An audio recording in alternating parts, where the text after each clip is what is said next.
Hi everyone, welcome back to the channel. I have my dragon scale corset on, and that can only mean one thing. I read Fourth Wing. This book went crazy viral a few years back, I feel like. And I'll admit, I had heard from a lot of people that it was heavy on the dragons, light on the romance.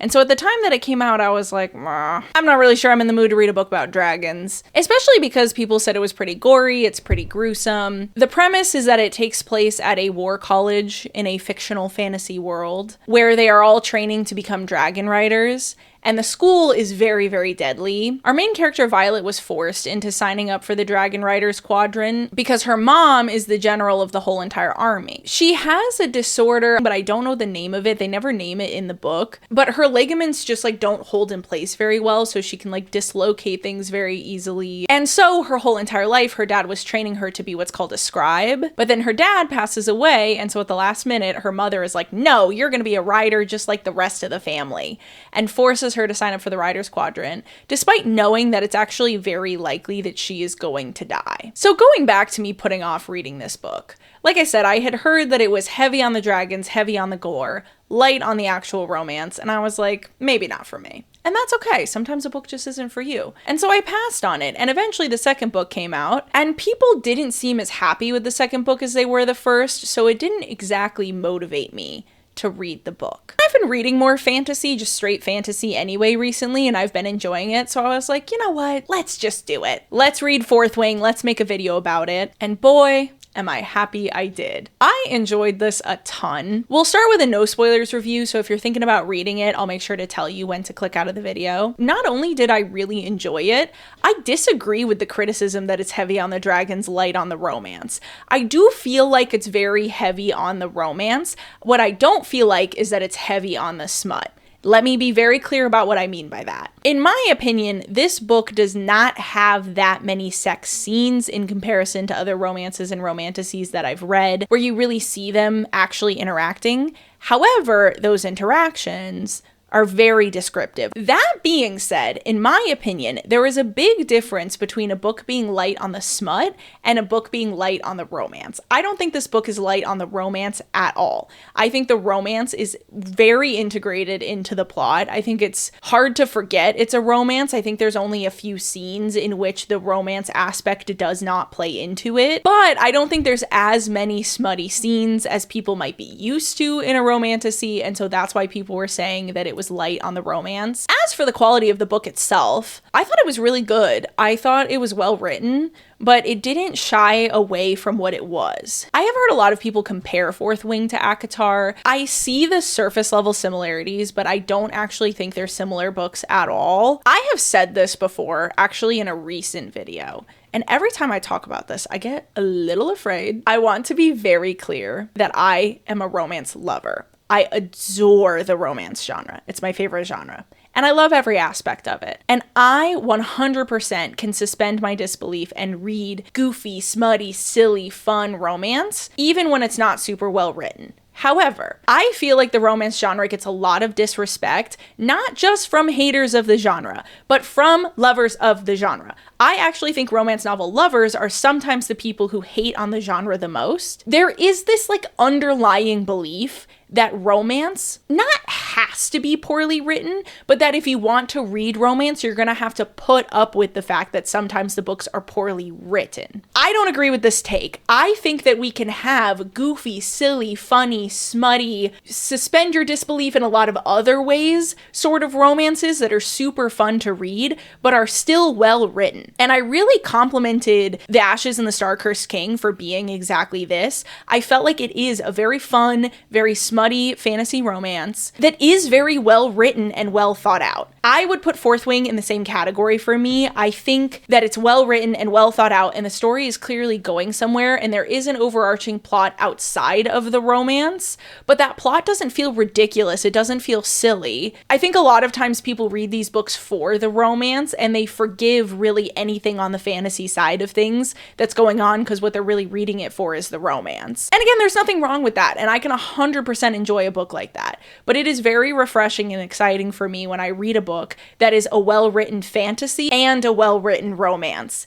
and is still goofy and fun. And I actually think this book is goofier and more fun than The Ashes and the Star-Cursed King is. I do think that one's a little bit more serious. This one has a lot of my like favorite trope when it comes to enemies to lovers. I know some people hate it and that's okay, but I adore the whole like, God, they're so sexy. I hate them so much. I hate them. I wish they weren't sexy. Why do I find them sexy? I hate them. They piss me off so much. Why am I so horny? I love it. I adore it. I eat it up every single time. I love it. And there was a lot of that in this book, especially when like right at the beginning, there's a moment where the main character and one of the potential love interests meet for the first time. And it's not a situation where somebody's getting horny, in my opinion. And yet the main girl just in the middle of this whole thing looks at him and is like, God, why is he so sexy? Wait a minute, that's the most gorgeous man I've ever seen. Hope I don't die right now. And I'm like, yes.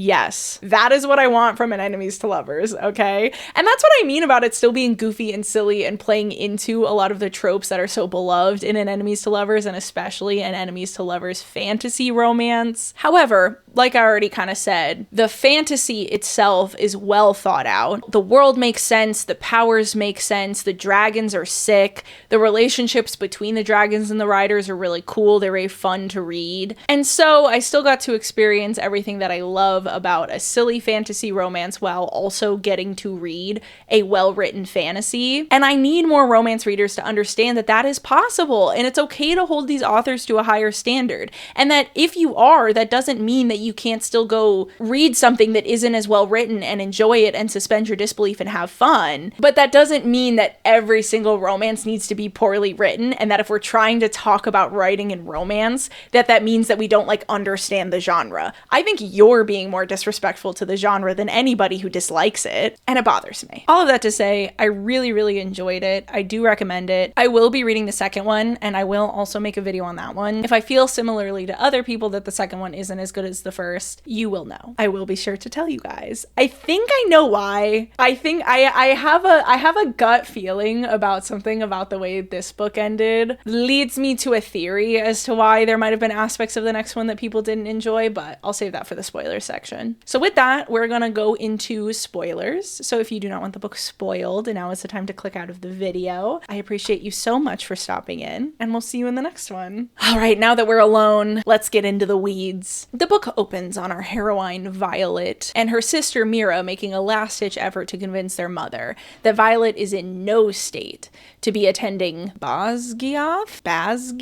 I'll put it on the screen. I don't listen to the audiobooks, so I don't know how you're supposed to say that. It's a fortress and a war college, and there are 4 different quadrants. Infantry, scribes. What is the third quadrant? Healers. They have healers. I really had to think about that. Infantry, scribes, healers, and riders. The riders quadrant is the most deadly by like a mile. It's a 3-year school, and by the time you graduate, usually they only have about half of the people that they started with. So a lot of people die trying to become dragon riders. And Violet is, I believe, hypermobile. She's also much smaller than dragon riders tend to be, and she has no interest in becoming a dragon rider. However, her mother is a general, and her father, who wanted her to be a scribe, is dead. And so her mother is like, you are going to the riders quadrant. You have no choice. And she's like, well, okay, I guess I have no choice. So her sister gives her a dragon scale corset made of her own dragon scales, because her sister is a dragon rider, and sends her along on her way. Best of luck, you got this. The way they get into the school is by crossing this thing called the parapet. I don't know, it's a very deadly school, and a lot of people die on this first day trying to cross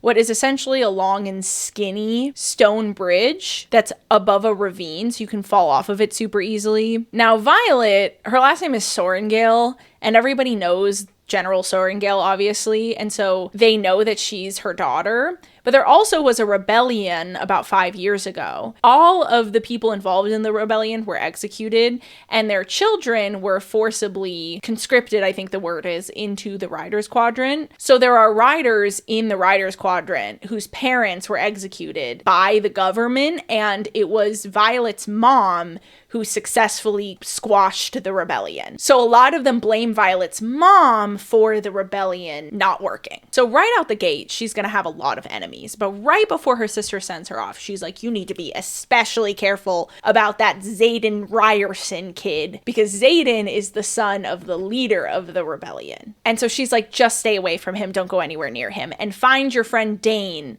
He's a year older than you. You've known him since you were kids, and he's going to protect you. And thus, we are introduced to the names of our two competing love interests, Dane and xaden. I don't actually really think they're competing love interests, in my opinion, and that's why I openly called this book an enemies to lovers in my spoiler-free section. In my opinion, it is incredibly obvious the second that Violet lays her eyes on xaden that that is our true love interest. And I'm pretty sure people go into the book knowing that, but there is kind of this red herring situation with her friend. And essentially at the beginning of the book, she has romantic feelings for her friend Dane, and she hates xaden. And over the course of the book, we watch as her feelings for each of them kind of go like this, where by the end of the book, she despises Dane and she's in love with xaden. So I was a little bit annoyed at the beginning because I was worried it was going to end up being a love triangle, but it, like I said, very, very quickly, and it's like, oh, okay, this isn't a love triangle. This is her feelings like basically moving from one boy to the other. So of course, because it's a romance novel, xaden was one of the people standing on the entrance to the parapet, checking people in as they cross and making sure that they give enough space in between the cadets. Now, there are actually no rules about the cadets killing each other on the parapet. There are rules about like when the cadets are allowed to kill each other once they're in the school, but while they're on the parapet, there's no rules at all. So there's another guy coming in, his name's Jake, and his entire personality and character is just big jerk. He's big jerk for the entire book. His whole entire purpose in this book is to be a big jerk. And sure enough, he introduces himself to us, the reader, via making fun of Violet relentlessly for how small she is, telling her the entire way they're going up the stairs that she's definitely going to fall off the parapet. And then there's one person in between them when they actually get on the parapet, and he just runs up to that guy, throws him off the thing, and is walking towards her and kind of forces her to speed through the last little bit, but she does make it to the other side, where he still was about to kill her anyway, but she takes a dagger out of her, like, I don't know, they kept saying that they were like sheathed all over their body. Throughout this whole entire book, it was so hard to like picture what they meant. Like, are these sheaths that they're like strapping to themselves, or are they like slips in their uniforms? Because the entire time I was imagining that basically her outfit had all these little pockets that she could like slide the knives into. So she could just be like, oh, I have a knife on my thigh, and I have a knife like here hidden in my ribs and stuff. They're like in her actual clothes. But then there are points later in the book when people are removing things for various reasons off of their person, where it talks about them like unbuckling sheaths and like letting them kind of hit the ground. And then I was like, do they have individual sheaths for every dagger that they strap to themselves? Because there are points in time where they're described as having like 12, 13 knives hidden all over their person. How long are they spending in the morning buckling in all these sheaths? And how are they staying in place? Because around a thigh, like, kind of makes sense if you make it tight enough that it kind of holds itself up, or like around a waist. But like, how are you gonna like strap a sheath? Like, if it's on your ribs, like, does it go over the shoulder? Does it go around? Does it just like sit in your waist? And then how do you hide so many? Because there's many points in the book where she has like 4 or 5 knives in this area. Where are they? She's described as very small. So if they're all sitting in the waist, because that's where like a sheath would sit if you had it like buckled, how does she have like 7 knives? I don't get it. I'm going to continue to believe that the sheaths are actually built into the clothing, even though there were points in the book that made it seem like that wasn't what the author intended. Death of the author, okay? I can have my own interpretation, and I think it just makes so much more sense for them to essentially have pockets in their clothing that they keep the daggers in. But I digress. She had the dagger, and she pulls it out, and she like puts it up against his balls, and she's basically like, you can't kill me because I'm technically a cadet now, and there's rules about when you can kill other cadets, but I can cut your balls off no problem because you actually haven't stepped off the parapet yet, so you're not a cadet. I'm a cadet. And the lady checking them in is like, she's right. And the guy's like, okay, I guess I'll back off, but I'll kill you someday. And that's our introduction to Jake. Jack? It's Jack, actually, not Jake. So that's Jack. He's the big jerk. My bad. I don't even have the excuse of distance from reading this book. I finished it last night. That just goes to show you how well the names stick in my head. Xaden witnessed this whole thing. Oh my god, I completely forgot to mention. Wait, when she gets up the stairs before she actually gets on the parapet, she sees Xaden for the first time. And her whole internal monologue out of nowhere is just like, oh my god, look at that guy. He's so sexy. What the hell? That guy is so hot. Wow, he's so sexy. Like, this doesn't feel like a situation I should really be getting horny in, but I'm like kind of getting horny. And I was like, must be our love interest. And then somebody calls him Xaden and she's like, oh my god, that's Xaden Riorson. Wait, I actually hate him because his dad's a traitor. And why is he so sexy if his dad's a traitor? That shouldn't be how it works. He should be ugly because I don't like him. And that's where I'm saying, like, it's very, very obvious. It's very obvious right in that moment that that is our man and that is going to be our man come the end of the book. And come they did. Then we meet Dane, who is Violet's friend. And Dane is immediately like, oh my gosh, we have to get you out of here. You are going to die in these walls. And that's pretty much how he is for the whole rest of the book. And that's why she ends up not liking him very much. So she explains to him that there's like no choice. If she runs away from the Riders Quadrant, her mom is just going to drag her back. So even if she is able to sneak into the Scribes Quadrant, which is what she really wants, as soon as her mother finds out that she's there, she's going to be sent back to the Riders School. So there's nothing they can do. She's stuck there. And she's pretty convinced that she's like going to die, but it angers her that he seems to think that she's weak and that she's gonna die there. And this is a pretty consistent theme throughout the book. We see how Violet's opinion of herself actually aligns somewhat with other people's opinions of her, but she gets very frustrated when they actually say it as opposed to when she thinks it in her mind. This is incredibly realistic. This is how people are. I think this is a really well-written part of her character. She, in her own mind, is like, ugh, I'm so weak. I'm gonna die here. I'm not gonna be able to like beat anybody on the mat. I'm not gonna be able to win any of the challenges. I'm not gonna get a dragon to like me. And then as soon as somebody else is like, hey, you're weak, you're gonna die here, and no dragon's ever gonna bond you, she's like, how dare you? I can think those things about myself, but you can't say those things about me. That's rude. And if that's not a human trait, I don't know what is. So I really enjoyed that aspect of her character and how defensive she got when other people called her weak, and how much she hated hearing that, and how much she wanted to prove that she was actually quite strong, despite herself in her head thinking of herself as weak and easily injured. She also makes this friend Rhiannon by trading one boot before they get on the parapet, because her and Rhiannon are being really nice to each other as they go up the stairs, and Violet realizes her boots are really smooth, the same as Violet's boots had been before Mira gave her the new boots. That's her sister. So they trade one of their boots so that each of them has one that has really good grip, and it helps them both make it across. So it makes it a little bit harder for Violet, but it does make it so that Rhiannon survives where she otherwise maybe wouldn't have. And so they become friends, and Rhiannon is Violet's best friend throughout the book. What we then see is a cycle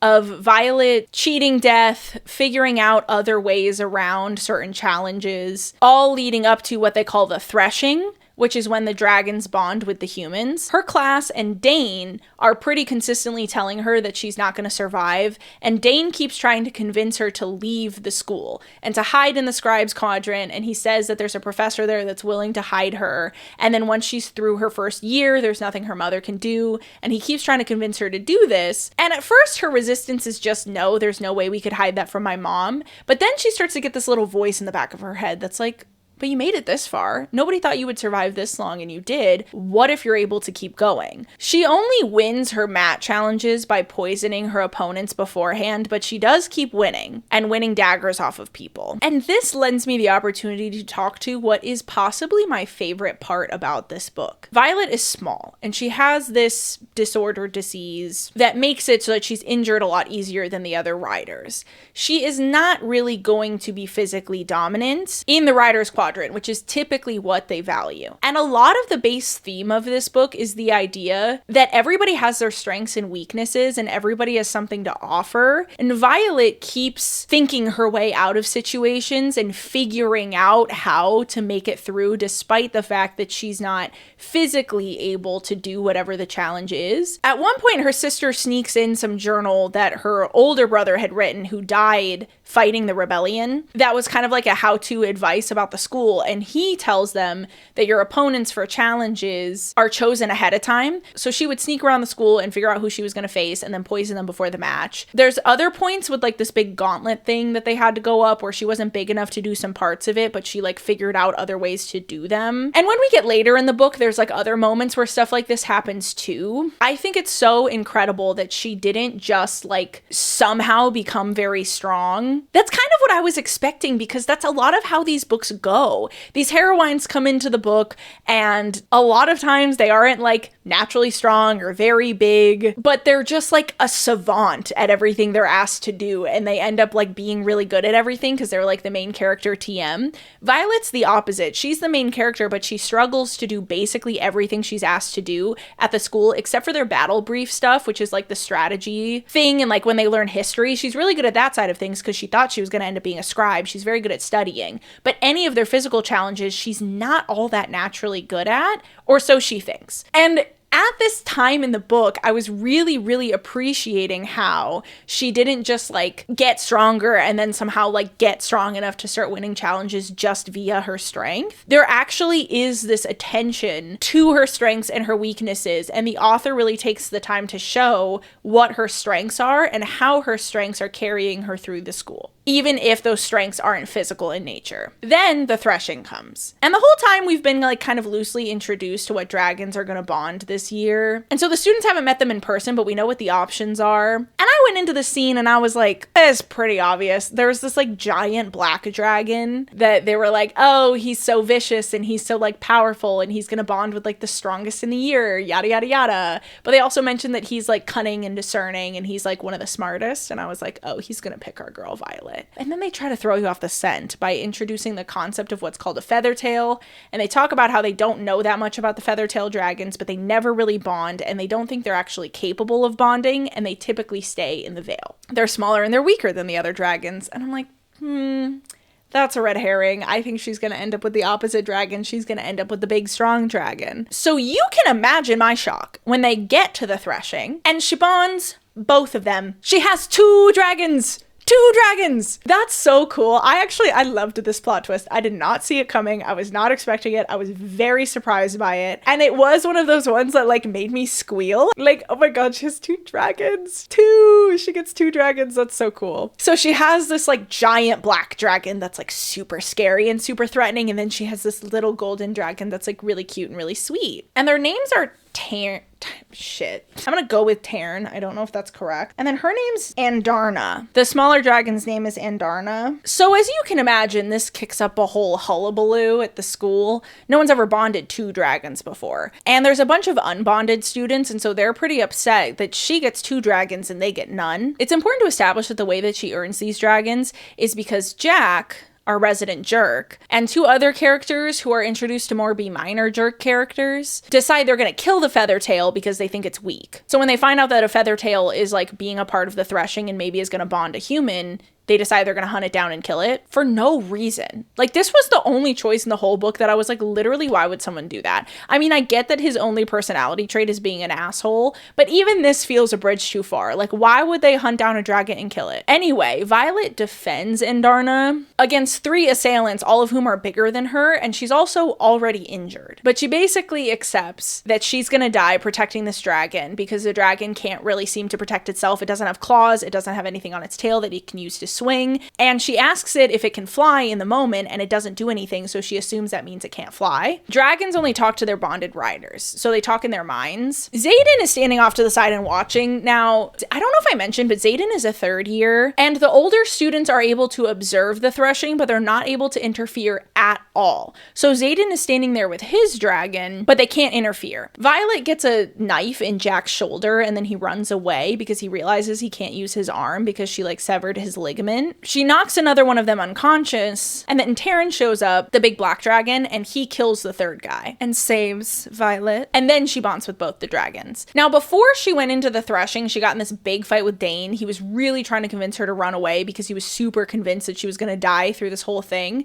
And that's where she really like snaps at him. She's like, you don't believe in me. I've made it this far. I've survived this far. I can survive this too. And he's like, okay, whatever you say. I think you're going to die, and I don't want you to die and I'm trying to protect you, but like whatever. And they get in this whole fight. Now, after the threshing, I forget exactly like what order everything happens in, but I don't think it necessarily matters. They had to figure out whether or not she was like allowed to have 2 dragons. But really the dragons decide. So then the dragons had kind of a whole conference where they agreed to it. And at some point in all of this, she has a conversation with Dain and Xaden, where Dain is super pissed off at Violet for putting herself at risk on behalf of Andarna and is essentially berating her for doing that. And then at some point, Xaden is kind of standing up for her and is like, you know, she defended herself against 3 larger assailants and she took out 2 of them. Tairn took out the 3rd one, and she probably wouldn't have been able to without him, but that's fine. And Dain accuses Xaden of interfering. And for lack of a better way of putting it, Xaden basically is like, I didn't, but I would have. Would you have? And there's kind of this awkward moment where despite how close Dain and Violet have been their whole lives, Dain admits that he's such a stickler for the rules that because they weren't supposed to interfere,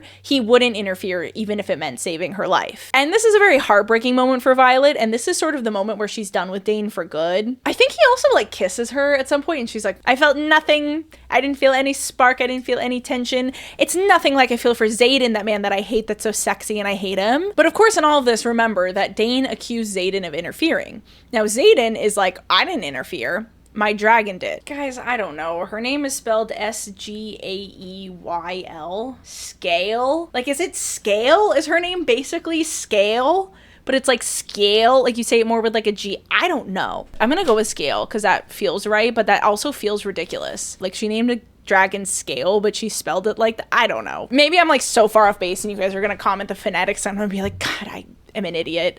I should probably look up the pronunciations before I film, but I don't think you guys are drawn to this channel for my organization skills or my ability to think ahead. So we're just gonna move forward. Xaden's dragon, Scale, is mated to Tairn, Violet's dragon. One of Violet's dragons, I should say. And mated dragons cannot be too far apart. And if one of them dies, the other dies too. Now, it's well known that with a rider and a dragon bonded pair, the rider can't live without the dragon. So if the dragon dies, then the rider dies. But the dragon can survive their rider dying, but it hurts them a lot. And occasionally it can kill them. And every bond is stronger than the last bond that the dragon had. So this is Tairn's 2nd time bonding, I think, but his first bond was really strong. And when that rider died, it hurt him pretty badly. And so it's pretty well assumed that if Violet were to die, that would mean that Tairn died as well, which would mean that Scale would die, which means that Xaden would die. So via the transitive property, if Violet dies, Xaden dies. So now Xaden's like, it's my life's mission to keep you alive, and you already had your back for being weak. Well, he doesn't call her weak. He never calls her weak. But you already had a target on your back for being smaller than the other students and for being a sorrengail. And now you've bonded with the most powerful dragon in your class. And there's like 40 unbonded students. And if the rider dies early in the bond, it doesn't hurt the dragon that much. And maybe the dragon's going to just decide to bond another human. So maybe if the unbonded ones kill Violet, they might actually get the most powerful dragon of the class. Plus she has 2, so that doesn't mean there's another dragon to bond, even if it's a feathertail. So now there's this giant target on her back, right? And so he decides that he's gonna protect her, but not because she's weak, but because everybody needs to lean on somebody sometimes. Quick asterisk, I thought that Xaden was going to end up not being nearly as overprotective as Dain is.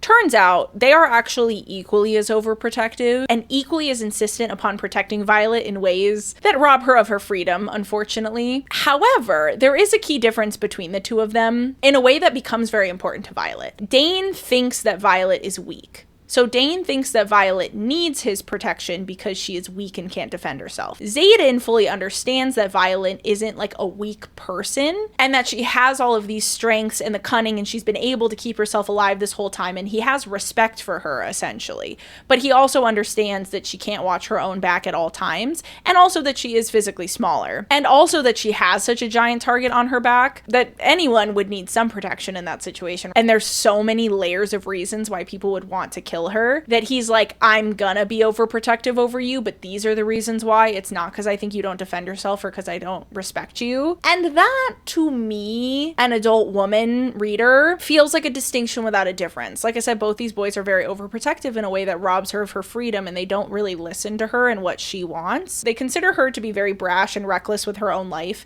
and both of them are very overbearing in the ways that they try to protect her. But for Violet, the reasoning becomes very important, and that's why she gets frustrated with Dane.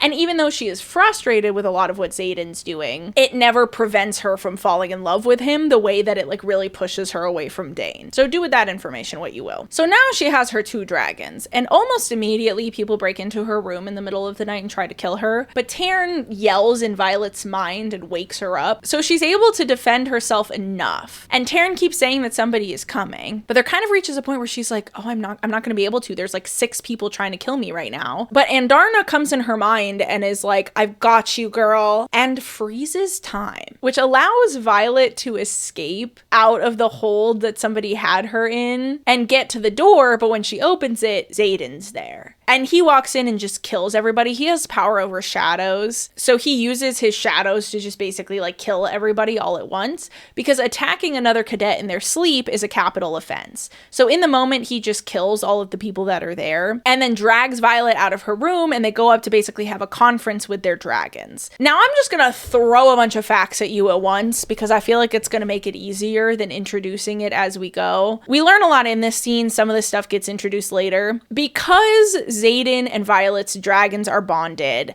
they can speak to their mate's human. I'm directing a plane here. They can speak to their mate's human the same that they can speak to their own human. So Violet finds out that she can hear both of her dragons and she can hear Xaden's dragon. And Xaden can hear Tairn, but he can't hear Andarna. Later, we find out that Xaden and Violet actually can also hear each other in their own minds.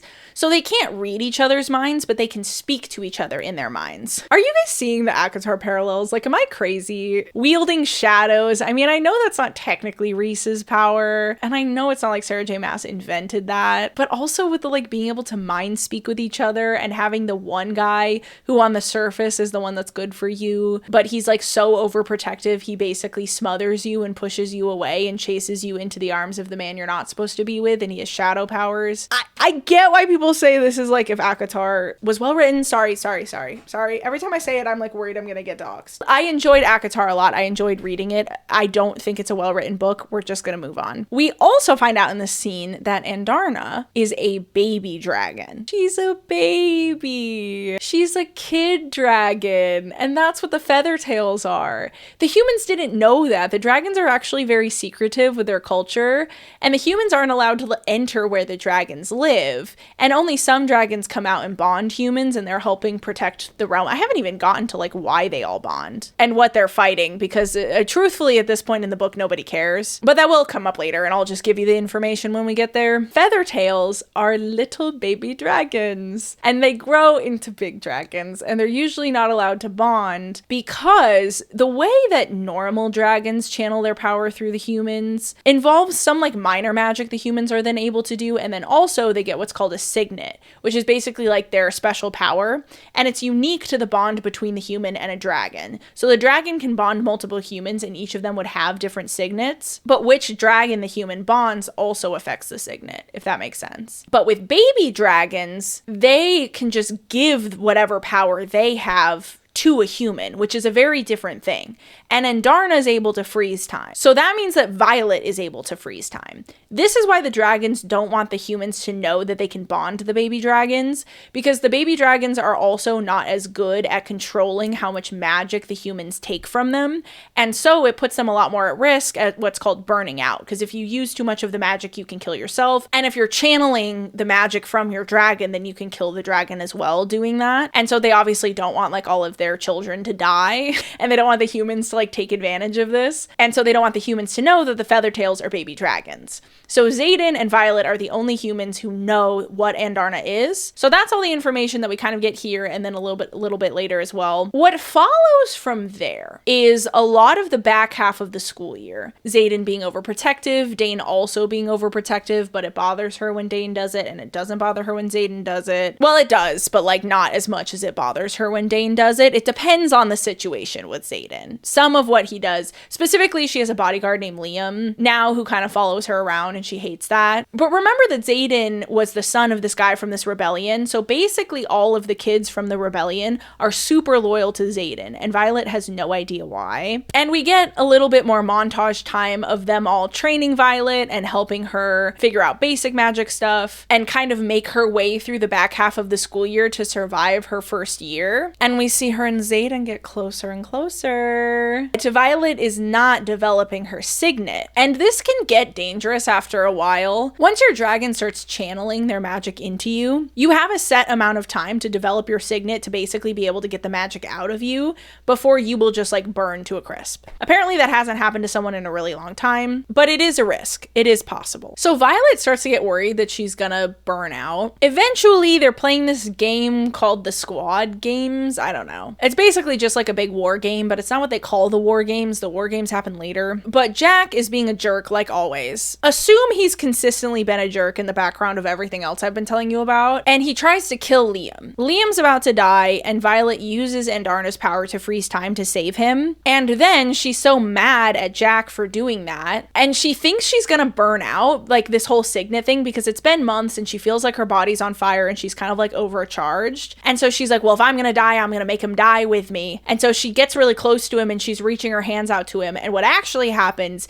is that a bolt of lightning strikes the fortress that he's standing on and absolutely demolishes the fortress, and he falls to his death. So this is the first person that Violet has killed throughout the entire book, and it ends up really hurting her a lot because she didn't really want to be a killer. And it especially hurts her that her signet is something so destructive. And everybody's like, wait, that's so cool. Like, you can wield lightning. You're definitely going to be on the front lines. Like, you're going to be like the #1 destroyer in our whole war. And she's like, that's not what I want. I wasn't even killing people at the killing school. This is like the death school where people kill each other, and I haven't even been killing anybody. I don't want to kill. And now my whole power is like kill, kill, kill, kill, kill. So she's pretty upset about that. But that night, her and Xaden get down and dirty. And another side effect of her lightning powers is that she does indeed cause lightning strikes when she orgasms. That made me laugh so hard. This is what I love about romance. This is what I mean about romance not taking itself too seriously. Of course she casts lightning when she comes. That's hysterical. Like, imagine just like chilling in your dorm room and you see a lightning strike and you're like, well, guess Violet's getting boned. Good for her. Good for her. But then she's like, Xaden, I care about you. I want us to be like more than friends and more than fuck buddies. And Xaden's like, you don't want that. And I don't want that either. And Violet's like, you're lying to yourself. And what follows is like a bizarrely healthy handling of that, where basically Violet's just like, okay, well, I know that I'm gonna fall for you if you and I keep hooking up. So we gotta stop hooking up.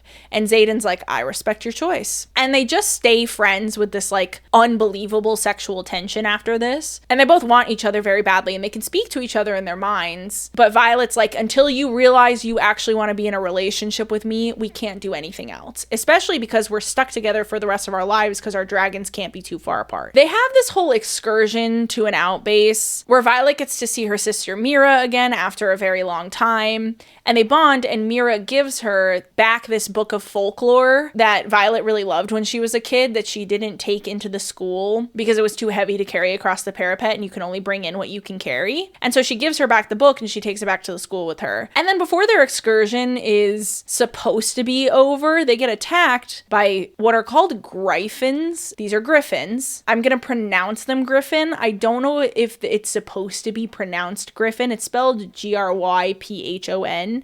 But when I Googled that, Google was like, did you mean griffin? Griffn? And it had a picture of a griffin. And sure enough, when they describe him later, that's what it is. It's a griffin. So I'm just going to call them griffins. Sorry if it's supposed to be Gryphon. Hey, I'm watching this back and I feel like you guys are going to make fun of me and I have to defend my honor. Objectively speaking, Gryphon would be pronounced Gryphon. So I thought she made up a creature called a Gryphon for the book. But when they just were not not like describing what these things were. I ended up just looking up the word to see if I could get an explanation as to what the fuck that is. And that's when Google was like, oh, it's a griffin. Am I dumb? Like, is that a spelling of griffin that I've just never seen? Because again, like GRY is would be gry, because there's like try, unless somehow the PHON changes the way the Y would be pronounced. But like, all I'm saying is like, I don't think that's my fault. I don't think that's my fault. I think she was trying to be like unique. She was trying to be fancy, and she decided to make it like GRYPHON. But even Google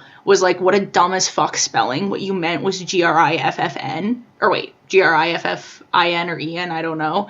And I was like, you're so right, Google. That is what she meant. And for some reason, she didn't spell it like that. That's not my fault. Don't make fun of me. So, spark notes of the war. There are 2 kingdoms, and there's this third land called the Barrens. And the Barrens are all desert and nobody lives out there. And the kingdom they live in, I don't remember what it's called. And the kingdom they're fighting, I also don't remember what it's called. And I don't think it matters, for the sake of the video at the very least. Basically, these kingdoms have been at war for like 400 years. And from Violet's perspective, there would be peace if it wasn't for the other kingdom, because that kingdom is always trying to invade them. Their kingdom never invades the enemy and never attacks them, isn't trying to conquer anything. So she's like, why on earth do they keep attacking us? Now, my immediate assumption was one of 2 things. It either was an agreed upon perma-war between the 2 governments, or it was a situation where at some point it describes how certain resources are more abundant in each of the kingdoms, and they do have a trade agreement, and they do trade like 4 times a year.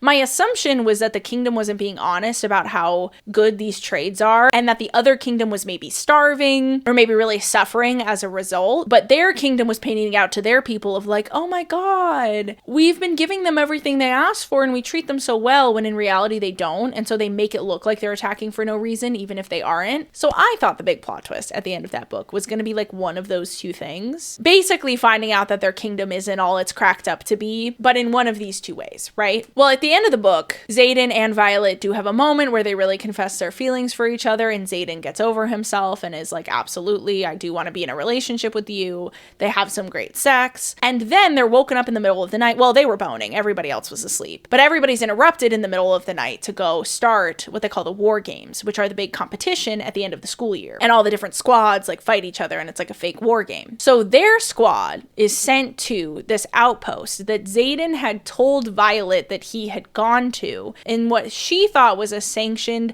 either practice mission or like assistance in a battle, because Xaden's a 3rd year, so sometimes they're sent for backup. They're sent to that outpost. It's beyond the wards, which is how they protect their kingdom. And when they get there, they're in the forest and they run into some griffin riders. Did I ever finish my thought before? The other outpost that they had been at got attacked by the griffins, and that's why they had to leave abruptly. I think I got to talking about the griffins, and I never went back and explained that that's what happened then. But anyway, moving on. They see some griffin riders, and it turns out Xaden knows them. The traitor. He's been a traitor all along. How dare he? And Violet's heartbroken, and she's like, oh my god, I can't believe it. I can't believe it. Also, I can't believe I just remember now, but his cutesy nickname for her is Violence. And that was fine during the jokey parts, but during some of these more emotional parts we're about to talk about, he's still calling her Violence. Maybe not the time, babe. Maybe not the moment. Anyway, the Griffin Riders warn that these things called varins, God, I don't remember the name of anything ever. Venin, V-E-N-I-N. A venin is a human that can channel magic without a griffin or a dragon to help them, and it completely corrupts their soul and it makes them super greedy, and they're these like super powerful but super evil beings. Violet is pretty sure they're folklore. In fact, they're contained in the folklore book that Mira conveniently gave back to her when she was visiting the outpost, because this is a novel. They say that some venin are going to attack a local village and that they were just warning Xaden, even though they were like early for the actual trade. So Xaden's upset because this means Violet finds out that he's been supplying them with something. And this makes him a traitor because he's helping the enemy kingdom. And like I said, Violet's heartbroken. But Xaden explains that their kingdom has some material that allows them to channel the dragon's magic into what are called wards. Those wards allow them to make it so that within their kingdom, only magic from dragons can be cast. So the venin, I think, can't survive at all or just can't cast their magic, and neither can the griffins. And every time they talk about an attack that the griffins are doing, they always bring down the wards before they do it. And then they're ransacking these different outposts and villages like they're looking for something. So xaden explains that what they're looking for is the material that their kingdom uses to create these wards so that they can make their own to protect them from the venin, because the venin have been just demolishing their kingdom for centuries, looking for powers of their own. Violet's like, why would our kingdom not help if we can? Why would we not stand up for them? And he was like, well, they figured they were safe, so they decided to just convince everybody that venin are folklore, change a bunch of the history, and convince everybody within the kingdom that the warring kingdom is attacking us for no reason, because they're greedy, because they're trying to conquer, they want our land, and to just look the other way and pretend like the venin don't exist because they can't hurt us. Violet is feeling a whole mix of emotions. She pretty much immediately believes him, especially because very shortly after this, they actually see a venin with their own two eyes, so that helps. So she believes him, but she still feels betrayed that he lied. But not only did he lie, everybody lied. Everybody in their little group that's together right now, because they're all super loyal to xaden. And her dragons lied, because they knew too. Everybody lied. So she's feeling super betrayed about nobody telling her about this, but xaden drops into the conversation casually that the reason that they didn't tell her is not because they don't trust her, but because of Dane. I forgot to mention earlier in the video that Dane's signet is that he can read somebody's recent memories. They have to be recent, but he can read their memories. And she finds out that when he's been like cupping her face, because he does that a lot when he's talking to her, what he's actually doing is reading her memories, because that's how he has to do it. And he hasn't been telling her that. And so basically everything that she knows, Dane also knows. And she doesn't realize that until this very moment. So they were like, it's not that we didn't trust you, it's that we didn't trust Dane. Extra betrayal, extra hurt, right? They get to the outpost. I might be fudging it a little bit. They might have actually had that conversation about Dane at the outpost. Who's to say? But they find out that the outpost is completely empty. And there's a note, and it basically says, show your loyalty. This village that's like right next to this outpost is about to get attacked by venin. You can either save them or show up to your actual war game assignment, which means flying to another location. So basically the school found out that they were sneaking supplies to the other side through Dane, because Dane saw in Violet's memories that they had gone to this outpost, that xaden had gone to this outpost, and had talked and had reported that to the school, and that the school figured out that they were delivering supplies to the enemy through this situation. And so they basically are like, you have to choose. You either have to choose to protect these people or to come back to our kingdom and accept that we're not going to help them. I don't know why they didn't just kill them. I feel like given what they've established through the rest of the narrative, they would have just killed them. But I digress. They end up, of course, deciding to go save the village, even though it's not a village from their kingdom, and protect the people that live there instead of going to their actual wargame assignment. Now, the only person that dies in the battle is Liam, and it was really sad. I was crying. It was really heartbreaking. But Violet is using her lightning powers. The venin are not very easily killed, and they have wyvern. Now, this is like a running gag on the internet. So please forgive me as I explain to you the difference between a dragon and a wyvern. Dragons have 4 legs. Wyvern have 2 legs. That is the difference. There is kind of a running internet joke about explaining the difference between a dragon and a wyvern. If you're not aware of the joke, that might have just not made any sense just now, but anyway. The venin have wyverns, the dragon riders have dragons, and they figure out that it's kind of the opposite of how it works for the humans and the dragons, where if you kill the venin, you also kill the wyvern that's bonded to that venin, and some of them have many wyverns bonded to them. It's very hard to kill a venin. You have to use a specific kind of material, but they find out that Violet is actually able to kill both the wyvern and the venin via her lightning strikes. One of the things that I really appreciated about this battle is that this author really did stick to the skill level that the characters were at. Violet is not really at a place in practicing her magic where she's able to aim her lightning strikes, and this becomes a real problem at many points in the battle in a way that I really appreciated. And she she never really figured it out in this battle. Like, I love that. I think that's great. That gives her room to grow in the next book. I'm sure that her focus for a lot of the beginning of the next book is going to be learning how to aim her lightning strikes because of this. And it didn't feel fake, right? It wasn't like in the moment where it really mattered, she was like magically able to aim her lightning where she hadn't been able to up until that point.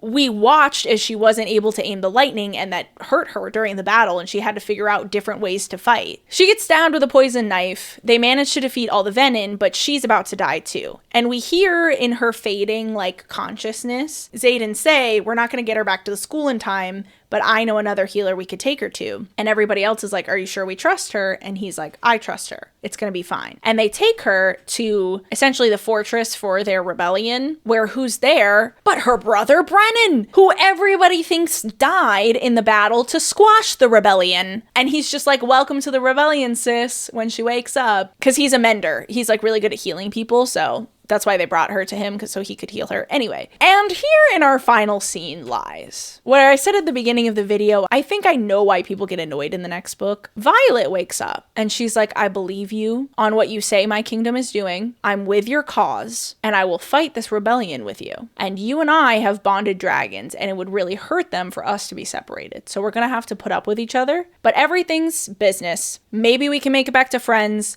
We'll never be lovers again. I can't trust you. And Xaden's like, I'll earn back your trust. Whatever I have to do to earn back your trust, I'll do it. I never lied to you. I swear I never lied. I just omitted things. Whatever, right? My assumption is that a large chunk of this next book is going to contain a lot of Violet being like, I don't trust you, and him like doing all these sweet things and showing her how much he cares about her and how much he supports her, and them fighting this rebellion together, and he's gonna like save her life a bunch and she's gonna save his life a bunch, and she's gonna be fighting her feelings, but they're maybe not gonna get like back together until the back half of the book, or maybe even towards the very end. This is my piece of advice to authors out there. If you want to do something like that, where the character is like adamantly against something that you're eventually going to get them to agree to, it behooves you, in my opinion, to make the reader feel the same way. Part of the problem, I think, with the final scene is that it ends up being from Xaden's perspective. So we can read his internal monologue and we know how earnest he's being. I don't know if the second book is dual perspective or if it's just one perspective. I don't have it yet, so I wasn't able to check. I think regardless of if the entire next book ends up being dual perspective or not, or if we're still just in Violet's mind, I think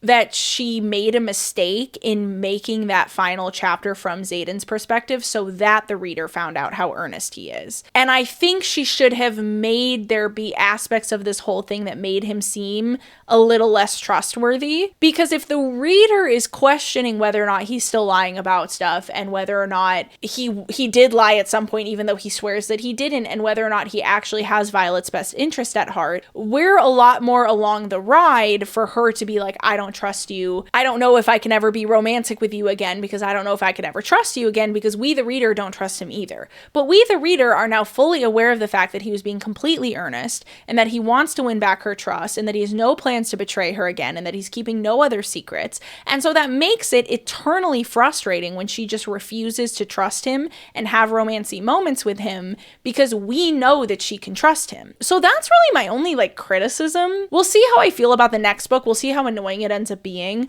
I do really enjoy the dragon aspect of these books. So if in the second book there isn't as much romance in the beginning because she doesn't trust him, and then eventually we get back to the romance, I'll be okay. As long as the plot of it is interesting with all the rebellion stuff. But if it's really annoying, like if it comes up a lot, and I have to read a lot of chapters of her being like, I don't trust him, I don't trust him, I don't trust him, and that's her whole internal monologue, and it's just like pages and pages and pages, I will be annoyed as well. That's all for me today, you guys. I really enjoyed it. Have you read this? Did you like it? What did you think of it? Do you agree? Do you disagree? Comment down below and let me know. I love you guys, and I'll see you in the next one. Bye!